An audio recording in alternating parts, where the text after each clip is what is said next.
Market value 1,00,000 గజం అని చెప్పాడు. 50 కోట్లు ఒక ఎకరం.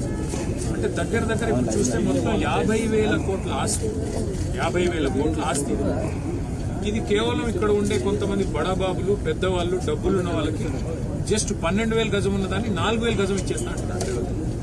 ఆ 4,000 గజం ఇచ్చేసి అపార్ట్మెంట్లు కట్టుకోండి, పరిశ్రమ తీసేసి కాలుష్యానికి అందరం వ్యతిరేకం.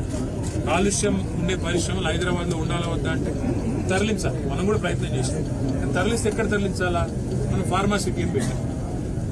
ఫార్మాసిటీ అంటే ఇక్కడ పరిశ్రమను అక్కడ తీసుకెళ్లాలి. ఇప్పుడు మీరు అందరూ ఉన్నారు, మీకు పిల్లలు ఉంటారు, స్కూల్స్ ఉంటాయి, అట్లాగే మీకు కావాల్సిన ఇక్కడ చిన్న చిన్న వ్యాపారాలు, అవన్నింటినీ కూడా అక్కడ ఏర్పాటు చేసి తరలిస్తే పోతుంది, లేదా పోదు. కాబట్టి తరలించాలంటే కూడా మొత్తం వ్యవస్థ ఏర్పాటు చేయాలి. ఈయన ఏం చేస్తున్నాడు? ₹1,00,000 గజం ఉన్న దాన్ని కొంతమంది బడా సీట్లు 4,000 గజాలు. వాళ్ళు ఏం చేస్తారు?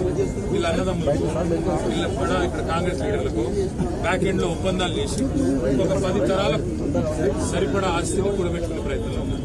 హైదరాబాద్ లో మీకు గుత్తులాపూర్ ఒక పార్క్ కడదామంటే జాగలేదు. అన్న చెప్తున్నాడు ఇందిరమ్మ ఇండ్లు ఇవ్వచ్చు కదా, మరి మీకు ఇందిరమ్మ ఇండ్లు కడతా అన్నాడు.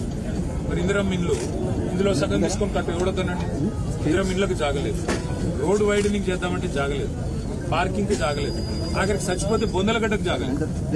ఇవన్నీ ఇట్లా పెట్టుకొని అపార్ట్మెంట్లు, మాల్స్ ఇష్టం ఉన్నట్టు కట్టుకొని నేను పర్మిషన్ ఇస్తాను. కరెక్టా?